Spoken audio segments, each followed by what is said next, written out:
Kembali di Sapa Indonesia Malam, saudara. Saya Aiman Wicaksono. Saudara, ketegangan antara Iran dan Amerika Serikat semakin meruncing. Amerika Serikat mengklaim telah menewaskan jenderal pasukan elit Iran, atau di sini adalah komandan jenderal, dalam sebuah serangan. Iran pun bertekad untuk membalas dendam. Di sisi lain, pemerintah Indonesia meminta masing-masing pihak bisa menahan diri. Kepala pasukan elit Iran, Jenderal Qasem Soleimani, tewas dalam serangan udara yang dilakukan Amerika Serikat. Serangan yang juga menewaskan wakil komandan milisi Irak dukungan Iran ini terjadi di Bandara Internasional Baghdad saat sebuah serangan udara menyasar konvoi mobil yang ditumpangi sang jenderal. Gedung Putih dan Pentagon telah mengonfirmasi bahwa militer Amerika Serikatlah yang bertanggung jawab atas kematian Soleimani. Dalam kicauannya, akun resmi Gedung Putih menuliskan bahwa Soleimani secara aktif merencanakan penyerangan diplomat Amerika Serikat di Irak dan wilayah Timur Tengah. Departemen Pertahanan Amerika Serikat dalam pernyataannya menuduh Soleimani menyetujui serangan terhadap kedutaan besar Amerika Serikat di Baghdad pada 1 Januari lalu. Kemarin, sejumlah serangan roket mulai menghantam zona hijau di distrik Al-Jadiria, Baghdad, Irak, tempat di mana kedutaan besar Amerika Serikat di Pangkalan Balad berlokasi setelah Iran menyatakan balas dendam atas kematian Jenderal Qasem Soleimani. Pasca serangan roket itu, pemerintah Amerika Serikat kembali mengirimkan pasukan dari Divisi Lintas Udara Angkatan Darat ke Kuwait. Pengerahan Angkatan Darat yang diterbangkan dari Fort Bragg, North Carolina ini merupakan bagian dari penempatan 650 personel yang sudah dikirim sebelumnya. Sementara itu, Presiden Amerika Serikat Donald Trump melalui akun Twitternya mengunggah gambar bendera Amerika Serikat tanpa menuliskan komentar.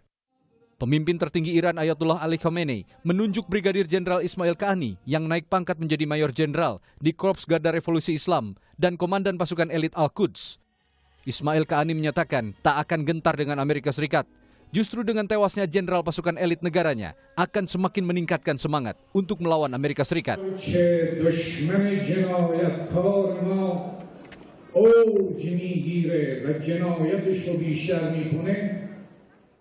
Sementara itu, pemerintah Indonesia meminta masing-masing pihak bisa menahan diri. Pesan ini langsung disampaikan kepada Duta Besar Iran dan Amerika Serikat untuk Indonesia secara terpisah. Saling serang antara Iran dan Amerika Serikat belakangan ini awalnya dipicu serangan terhadap pangkalan militer Amerika Serikat di Kirkuk, Irak, yang menewaskan seorang kontraktor dan melukai 4 tentara Amerika Serikat. Amerika Serikat menuding serangan itu dilakukan milisi yang telah dibekingi Iran. Tim Liputan, Kompas TV. Luar biasa, saudara, apa yang terjadi di seputar kawasan Timur Tengah yang semakin memanas menyusul konflik yang terjadi antara Iran dan Amerika Serikat. Banyak kalangan menganggap jika konflik Iran-Amerika Serikat ini semakin runcing dan tak terbendung, bukan tidak mungkin akan terjadi perang dunia ketiga. Benarkah demikian? Bagaimana dampaknya secara langsung terhadap Indonesia? Untuk membahas hal ini sudah hadir di Menara Kompas, pengamat pertahanan dan militer dari Universitas Pertahanan, Koni Rahakundini Bakri, dan pengamat Timur Tengah, Trias Kuncahyono. Selamat malam, Mbak Koni. Selamat malam. Bung Trias, selamat malam. Selamat malam. Apa kabar? Baik, baik. Anda wartawan senior Kompas beberapa puluh tahun. Saya ke Mbak Koni dulu. Mbak Koni, betulkah ketika tadi saya sampaikan konflik Iran-Amerika tidak terbendung, semakin meruncing, maka mungkin saja akan menarik sekutu-sekutunya dan memunculkan perang dunia ketiga? Saya kira itu sangat mungkin ya, kalau dilihat bagaimana misalnya Iran juga kan sangat berteman baik dengan China dan Rusia misalnya kan. Kemudian bagaimana gerakan Islam global juga menurut saya akan bereaksi lah, nggak mungkin. Meskipun berbeda antara Syiah dengan meskipun beda, ya tergantung nanti bagaimana itu di packagingnya kan. Karena kan sekarang kan era sosial media dan lain sebagainya yang kita memang mesti hati-hati. Tapi yang paling penting adalah sebenarnya kan ini sudah di-approach juga lah. Bagaimana supaya tidak terjadi, ada 16 negara mendekati Iran untuk tidak bereaksi terhadap serangan itu. Nah, kalau dilihat memang agak sulit ya, karena mungkin kalau dilihat dari kacamatanya Iran, itu kan dia sepanjang 2018 sudah banyak cerita nih, yang tentara gardanya dianggap teroris lah gitu kan. Untuk sebuah negara kan itu sangat fatal lah gitu. Kemudian menurut saya pasukan elitnya dianggap teroris oleh Amerika Serikat. Itu kalau nggak salah bulan Juli ya 2018 dinyatakan seperti itu. Kemudian menurut saya sekarang tuh Amerika agak terburu-buru ya. Mungkin Pak Trump itu mencoba menyelamatkan mukanya ketika dia di-impeach, lalu mengkondisikan negara dalam perang. Karena kan kalau kondisi negara dalam perang nggak boleh ada tidak ada kepala negara. Ini analisa saya yang Ya, oke. sederhana. Dan banyak juga dari pengamat-pengamat asing yang mengatakan hal serupa. Demikian, oke. Bahwa ini pengalian isu impeachment Trump. Bukan pengalihan isu, sistem proteksinya Trump aja supaya dia Oke. tidak kena. Tapi sebenarnya seperti saya bilang sudah panjang. Tadi yang dinyatakanlah tentara Iran itu tadi teroris, kemudian Raptor dikerahkan di bulan Oktober kalau nggak salah. Ya. Jadi udah banyak step yang kemudian membuat, tapi yang paling membuat Amerika marah adalah Iran tuh mengkayakan uraniumnya sudah sampai melebihi batas diizinkan, sudah sampai 300 kg. Jadi kalau saya ditanya singkat ini bagaimana sih keduanya, Ya. yang satu anak nakal, satu anak galak gitu, jadinya dua-duanya ketemu. Yang anak nakal ini Iran. Iran karena bandel juga kan, bagaimanapun IAEA akan mengkontrol Betul. tentang uranium, Melanggar tapi terus ketentuan. dia nggak melanggar ketentuan. Kemudian Anak ini galak. juga anak galak nih, dia lagi panik ya udahlah, dia bisa hit apapun juga gitu kan, bahasanya kan sangat Amerika confident. Serikat. Amerika Serikat. Bung Trias, Anda Ya. punya analisis terkait ini? Ya, harapannya memang tidak terjadi, ya kan? Harapannya Jangan sampai ya. seperti Jangan sampai. seperti yang diharapkan oleh dosa oleh Indonesia. Tapi berbagai kemungkinan bisa terjadi. Oke. Tapi menurut saya Iran itu mempunyai kelebihan dibanding Amerika Serikat dalam hal bukan kekuatan militer yang super canggih, tapi dalam hal membangun jaringan. Oke. Nah, ini yang barangkali yang bagi Amerika kekalahan di situ. Di Timur Tengah, Iran punya proksi yang sangat banyak di sana. Oke. Jadi kalaupun terjadi perang, barangkali Temannya banyak. temannya banyak satu. Yang kedua, barangkali tidak akan terjadi frontal peperangan antara Amerika dan Iran. Barangkali bisa jadi. Tetapi juga akan terjadi, caranya banyak hal bisa dilakukan oleh Iran untuk melawan Amerika. Lewat proksi-proksinya itu.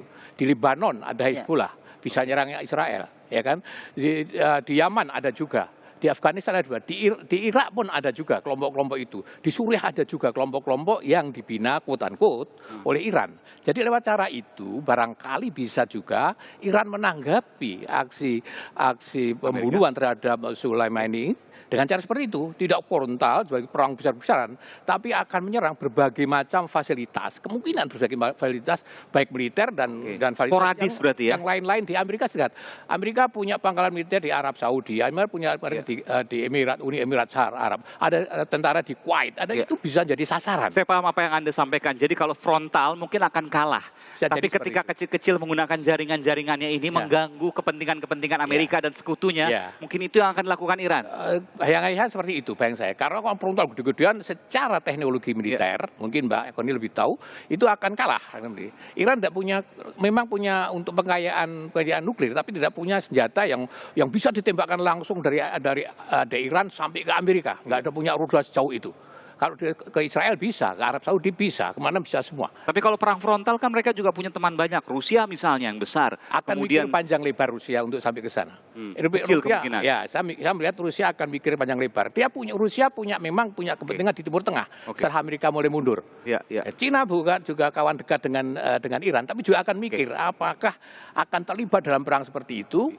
Pengalaman yang terjadi, Cina nggak pernah mau ikut. Dia akan menggunakan itu sebagai kepentingan ekonomi. Oke, Hirup lagi-lagi. ikut di Suriah, dia nggak ikut. Atau perdagangan. Perdagangan. Tapi hirup ikut di Suriah, dia nggak ikut. Tapi kemudian manfaat ke peluang ekonomi itu yang masuk. Iya, Nah, itu makanya. Cina. Iya. Trade-nya. Oke, saya tanya, ini kan bermula dari pembunuhan Komandan Jenderal Pasukan Elit Iran, Ya, Qasim Sulaiman. ya, Qasim Sulaiman. Qasim Sulaiman. Seberapa penting Qasim Sulaiman ini di mata Iran? Nah, bagi Iran memang dalam struktur kepemimpinan Iran itu posisinya di bawah para ayatollah itu, di bawah itu. Jadi sangat Di bawah pemimpin tertinggi. ya, di bawah para ayatollah itu. Iya. Ayatollah kebanyakan Khamenei sekarang di bawahnya. Jadi sangat besar posisinya tinggi. Dia orang kedua di Iran.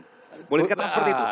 Orang dua tidak bisa, tapi secara struktural dia ada ayatollah dan itu ada di baris Oke. kedua. Jadi sangat tinggi Jadi posisinya. pemimpin tertinggi militer Iran. Ya, karena itu setiap kali ada persoalan, terutama menyangkut masalah keamanan negara, dia yang bergerak.